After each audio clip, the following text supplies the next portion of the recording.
Bali mga ka-NTV, yung may-ari doon sa bootyard na pinuntahan namin kanina, yung tinignan namin. At saka itong bangka na KCQ, ano, KCQ Express to, isa lang yung may-ari. Bali kahapon galing daw ito ng Bugo, Cebu, papunta ng Bilyaba. Dito sa Bilyaba is nagkaroon ng kaunting problema yung dingding ng ano, yung parang outrigger. Natanggal yung dingding.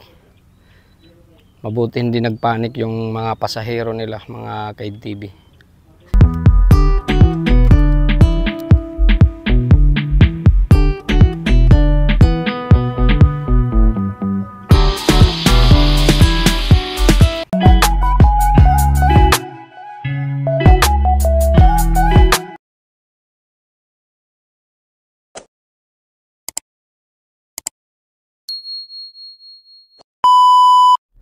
Good morning mga ka-NTV. So welcome sa panibago ko na namang vlog. So ngayon magbibiyahe kami ni Engineer Rolis Cubal sa Palumpon. Maaga kami nga alis. Nagkakandak kami ng diesel monitoring. Hindi na kami magkakandak ng inspection monitoring kasi nalipat siya ng department. Dati nasa TSU siya, Technical Service Unit. So ngayon nalipat siya sa MISO. So ngayon dito na ako sa highway, bibiyahe na papunta doon sa Amanlurip na kung saan doon nakatira si Engineer Rolis Cubal. So okay, let's go. Biyahe na tayo mga ka-NTV.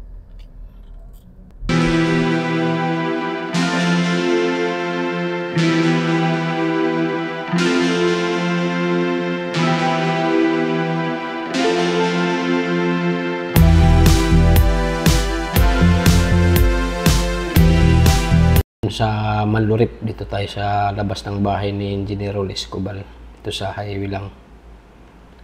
Antayin lang natin si Engineer. So nandito na siya mga ka-NTV, si Engineer Rolis Cubal.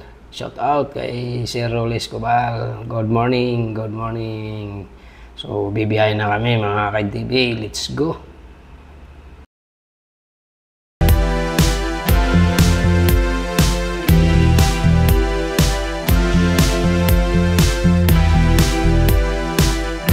Good morning mga ka-NTV. So ngayon nandito na kami sa Palumpon, kadarating lang namin.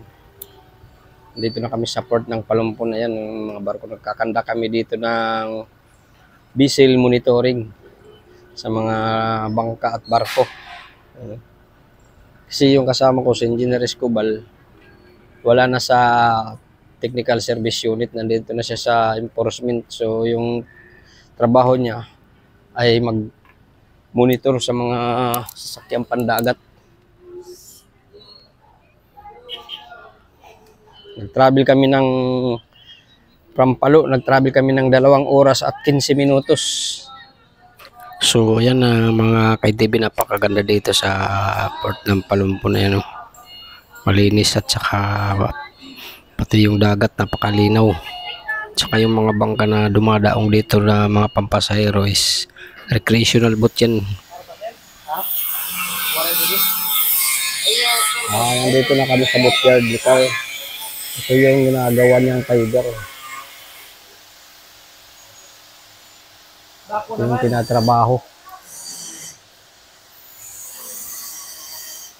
Yan si Engineer Rolis Cubal. Nagkakandak ng monitoring.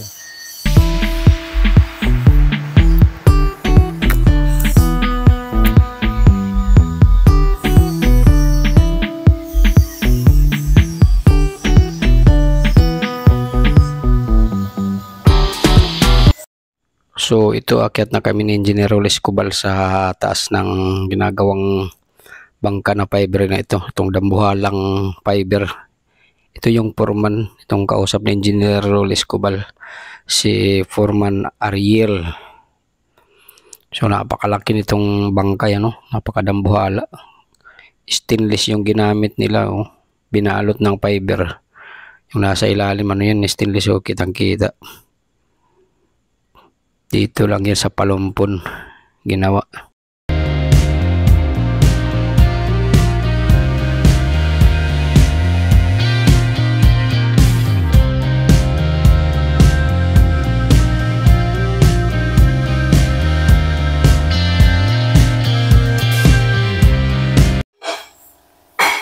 Yan mga ka-TV, dati walang ano yan, stainless, ngayon naka-stainless na yan.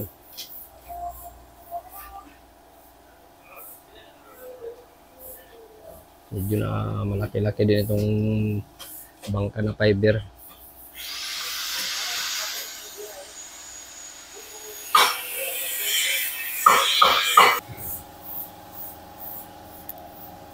Yan mga ka-TV, nakamontar na yung dalawang marine engine.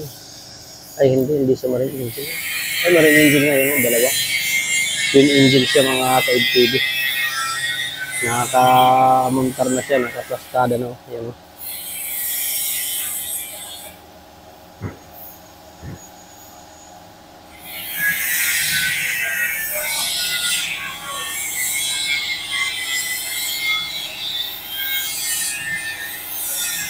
Okay, nandito na tayo sa taas mga ka-TV ito. Pumanik na rin ako, nandito na sila Engineer Escobar at saka si Ed Bermoy, yung Marina Satellite office sa Ormoc, kasama namin.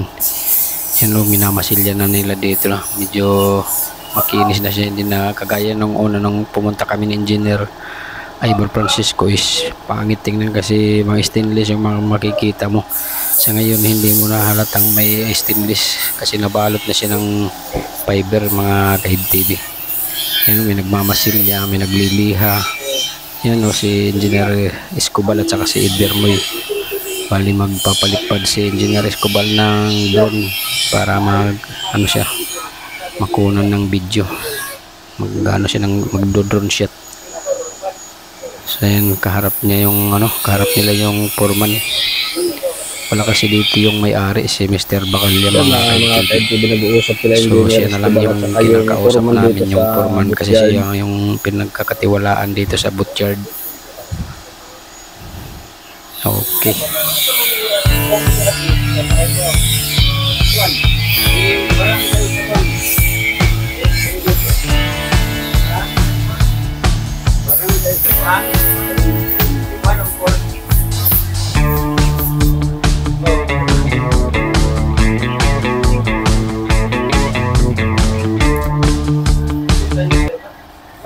Ayan o, may nagliliha, meron din nag-spray, nagpipintura. Marami silang gumagawa, yung iba nasa baba, sa ilalim.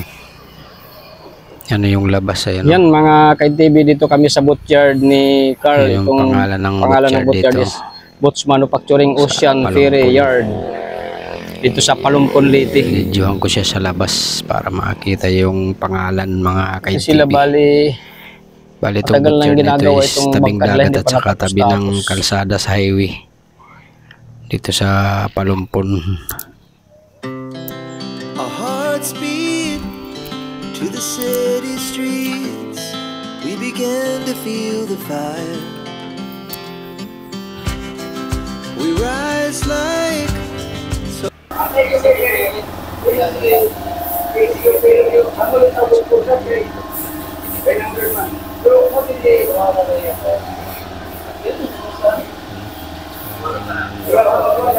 Yan mga marine engine pala yan.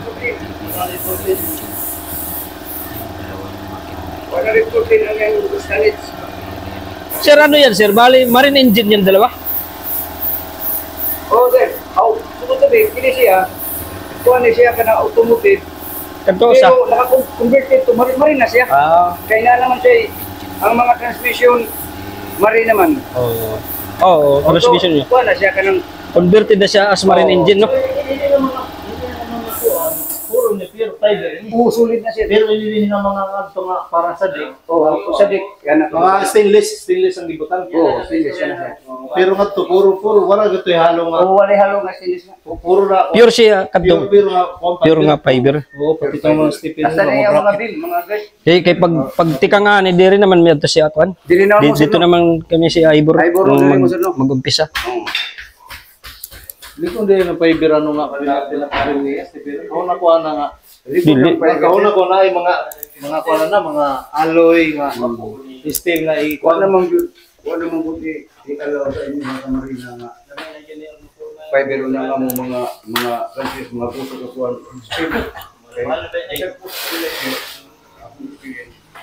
sa evaporation sa kuwan, moisture sa dagat. Butaya dahil Tayo gyapon di stainless. na ang fiber nagpabilin pero ang bakal na dito sa ilaw nagpabilin halo. Pero asa may glit ko na ang steel wrong ito nga pure good mo ko kunin fiberglass. Ang stainless. Pero mo taya gapon na. Sa winildingan. Sa winildingan. Winildingan. Bisan sa kwan? Bisan sa Taya gyapon. Yan magpapalipad ulit si Engineer Escobar sa kanyang drone. Papaikutan niya itong buong bangka para makuha lahat yung view niya. Kasi yung kanina hindi sa kabila lang, so ngayon talagang papaikutan niya ng pagpalipad ng kanyang drone itong dambuhalang bangka para mas maganda yung kuha. Mas maganda nga naman yung may gamit na drone. Malaki yung gamit sa drone dahil hindi ka na magpapakahirap magsilip sa kabila, lalo na dito tabi ng Pampang. Mahirap pumunta doon sa kabila dahil malalim. Ayan na nakapalipad na ulit si Engineer Escobar ng kanyang drone. Ayan, kikita nyo sa screen. Dito pa yan sa may proa, bandang proa mga ka-TV. Palalabasin niya yan para mapaikutan itong bangka. Mamaya papalabasin yan. Inuna muna niya dito sa loob. Kasi yung kanina doon yun sa may pupa mga ka-TV. Yan si Engineer Escobar. Sariling drone niya yung ginagamit. So ayan na mga ka-TV, nandito na ako sa roof deck. Nandito ako sa may pilot house. Itong bangka na ginagawa na fiberglass dito sa Palumpon, Leyte.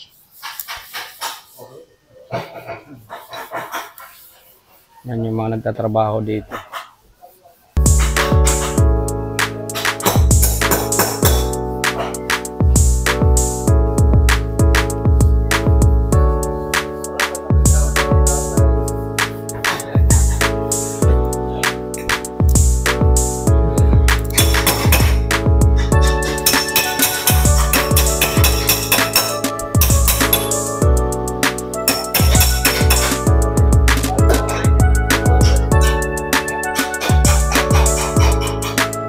Sir, ano yan dyan dito? Bali, pilot house dito. Oh, pilot house. Dito ilalagay yung steering wheel.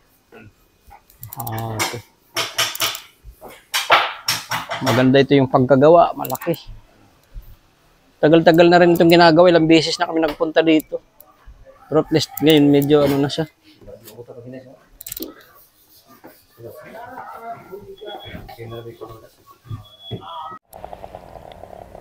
So ayan, nandito na kami sa port ng Bilyaba na kung saan nandito yung bangka naming titingnan dahil nabali daw yung outrigger nito. Yung biyahe nito is from Bugo to Bilyaba mga ka-TV. So nandun na sila Engineer Escobar, yung mga kasama ko, tsaka si Ed Barandino from Ormoc. Bali kahapon pala ito na na bali yung outrigger niya. Galing pa kami sa Palumpon, tumawag yung staff doon sa Marina Ormoc Satellite Office na mayroon daw ditong bangka na biyaheng Bugo Cebu na nabali yung outrigger kahapon. So nag-proceed na kami pagpunta dito sa Bilyaba.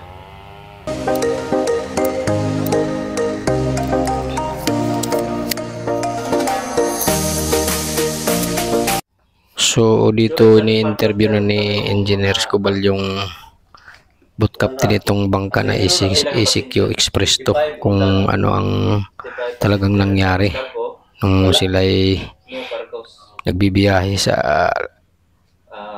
laot. Galing sila sa Bugo Cebu papunta dito sa Bilyaba. Buwag ka na buwag.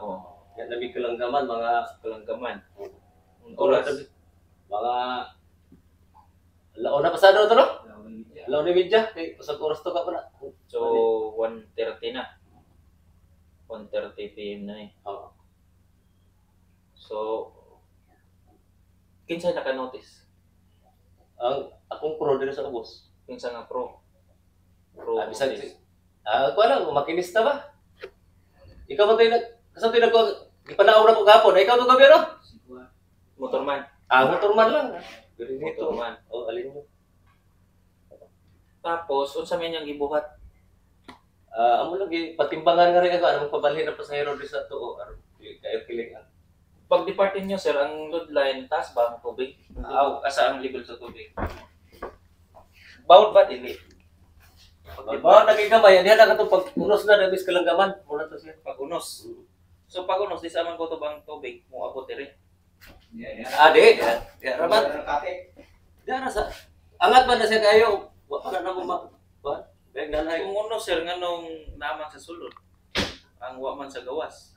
Dapat ari mabuak sa gawas. Kuan diri ang bangga siguro lang diri sa lawas sa kuan sir niya nga to banda ba. Di dagan man mi. Hindi kaya di magud pwede na to ma-justify nga tubig lang kay ang tubig naman sa balod naman sa gawas, di ba? Bunal uta nas gawas. O bunal man sa gawas. Kuan diri ang iyang bunal diri bawd iana man gadto. Kung nagdagan mo. Oh, dagan mi. Kuan iya nang bawo. Iana banda nga to sa iya. Banda. Mo na siya. Ito. So, naay kuan dito, naay unos. Sa Oo. tawag na unos. Gilwan na okay. Subas ko ba to? Subas ko lang na, subas ko. Subas ko ba? Okay, pagligi ka na mo kahayag ka. Sa na starboard port side. Ang Diha. port side is it? Port wala. Tumoy man nga. Port side. Port side, Starboard port no. Port Port. side. port side. Port side. Katubang dito. Starboard port.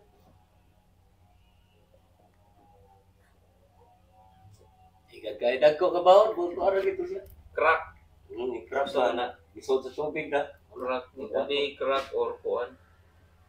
Fiber ba na siya? Oh, Naman lagi kahoy. wala kahoy na siya. Pwede makikita niyo sir kung sa dimension na. Kataas. Sukla daw ninyo sir. Mga meter siguro sir. Kuha na daw. Di kuha na daw. Nine yung metros. Pwede na ako ito sir. Ari, Pwede na ito panawag ko Ben. Sukla Ben. Suklabi, ada naman ko diri kuan. Mga duha ka roller. Ari na may pasukol diri. May pansukol pa. Kuha na lang ko sir kung kinsay. Kanaw ko sa Oo, diri. kinsay pwede. Para mawala to. Para masukod. Mga tuga sa metro gila. Nay, pwede kinsay mo. Pwede mo na ako. Mga naok to. Ari oh. Ay. Oh, di plastic oh. Sakto rin yun. Wala ako. Mga tuga ni ka roller. Usara ka. Metro sige lang ko na lang kung kali lang sa bus. Centimeters lang kani kuha. Sige, sige. Kung pila, kung dili 40, kung dili 45, Oo. 45. Sige lang.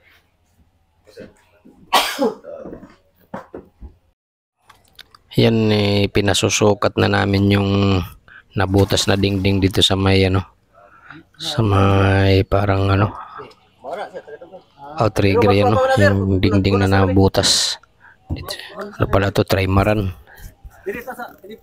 Yan yung inaano ng tip measure Kuha lang ako sa bus. sa ilalim.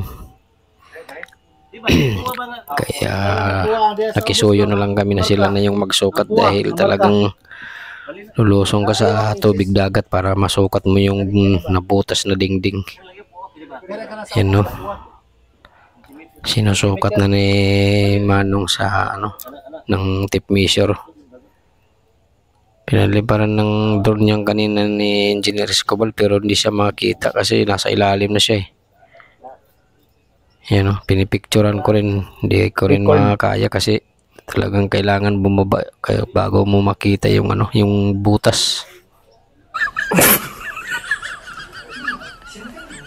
Yung mga kainti, di bali sinusukat kung ilang sentimeter yung natanggal na dingding sa port side.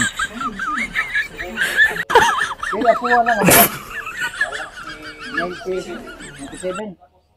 97.2. 97 na lang. Oh, 97 diyan nga rin. Yung haba, yung Kuha ang iyang buho. yung pahalang. Sa 97.2 yung pahaba, yung pahalang is buho lang, ang buho. Hindi ka masaubos ng kuhan. 30. Di, ang buho. buho lang ang buho. Kaya lang sa babaw. Yung butas lang. Mga butas lang. Buto na deskanto ang buho. Yan ang buho lang. Ya, ya.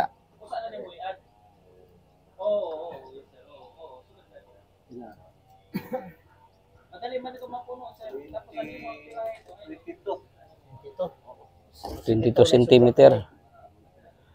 Yung patindig mga ka-TV. So tapos na kaming mag-inspection doon sa KCQ Express to. Pauwi na kami sa Palo sa regional office. Time check. time check. Alas 2:33. Okay, bibiyahin na kami. Let's go. Nabali ang mga ano, life jacket. Bali, pati ang fire extinguisher na sunog. Sunog.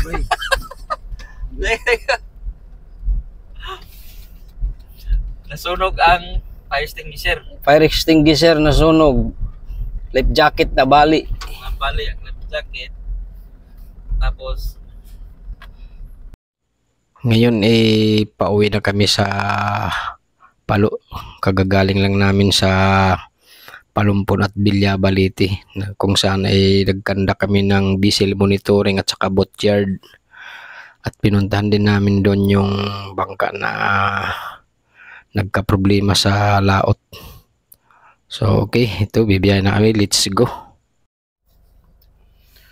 Okay, so nandito na tayo sa office namin. Kadarating ko lang galing sa paghahatid kay Engineer Rolis Cubal, din nagpagas ako sa Shell. So ngayon nandito na ako, kadarating ko lang sa office namin, kapapark ko lang. So kung bago ka lang sa aking YouTube channel, paki-like and subscribe na lang din, paki-hit na rin yung button bell para ma-notify ka sa susunod ko pang mga video mga ka-TV. Okay, maraming salamat.